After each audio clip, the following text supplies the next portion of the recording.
नमस्कार दोस्तों, the air news में आपका स्वागत है। साथियों, कुरुक्षेत्र लोकसभा से पूर्व सांसद रहे नवीन जिंदल अब भाजपा में शामिल हो चुके हैं। कोयला घोटाले को लेकर काफ़ी चर्चा में रहे और बीजेपी में शामिल होने के महज 45 मिनट में ही टिकट मिल गई और उनको टिकट मिलते ही कुरुक्षेत्र सीट पर सारे समीकरण ही बदल गए।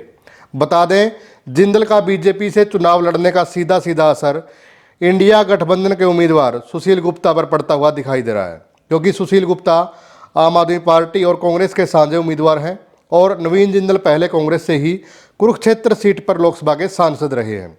साथियों, आपको बता दें कि पूर्व में कांग्रेस के होने के नाते नवीन जिंदल का कुरुक्षेत्र लोकसभा सीट पर अच्छा खासा प्रभाव है और कांग्रेस के कार्यकर्ता बेहद करीबी से नवीन जिंदल को जानते हैं। चुनाव न लड़ने पर भी नवीन जिंदल कार्यकर्ताओं से मिलते रहते थे, लेकिन अब जिंदल भाजपा में शामिल हो चुके हैं तो स्वाभाविक सी बात है कि लंबे समय से जिंदल से जुड़े कांग्रेस के वर्कर भी अब इस चुनाव में नवीन के साथ ही खड़े दिखाई दे सकते हैं। साफ तौर पर अगर देखा जाए तो जिंदल का कुरुक्षेत्र से चुनाव लड़ने का नुकसान सबसे ज़्यादा कांग्रेस को ही होगा।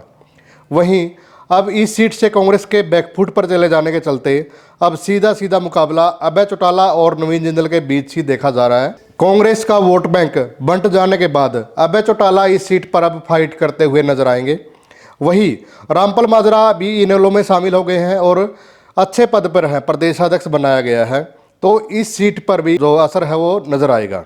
बता दें कि 2014 में हुए लोकसभा चुनाव में नवीन जिंदल और उसी साल हुए विधानसभा चुनाव में उनकी मां सावित्री जिंदल हार गई थी। इसके बाद जिंदल परिवार राजनीति की लाइमलाइट से दूर हो गया था। अब 10 साल बाद फिर जिंदल परिवार राजनीति में वापसी कर रहा है। लेकिन चौंकाने वाली बात यह है कि जिस कोयला घोटाले में नाम आने पर भाजपा की घेराबंदी से नवीन जिंदल चुनाव हारे थे, अब उसी पार्टी की टिकट पर सांसद का चुनाव फिर से लड़ रहे हैं। 2009 से 2014 के बीच पूर्व प्रधानमंत्री डॉक्टर मनमोहन सिंह की सरकार में कोयला घोटाले को लेकर 2014 के लोकसभा चुनाव में भाजपा ने न केवल यूपीए सरकार को गिरा था, बल्कि जिंदल को भी कटघरे में खड़ा किया था। इसके कारण ही नवीन जिंदल भाजपा प्रत्याशी राजकुमार सैनी से बड़े मार्जिन से चुनाव हार गए थे।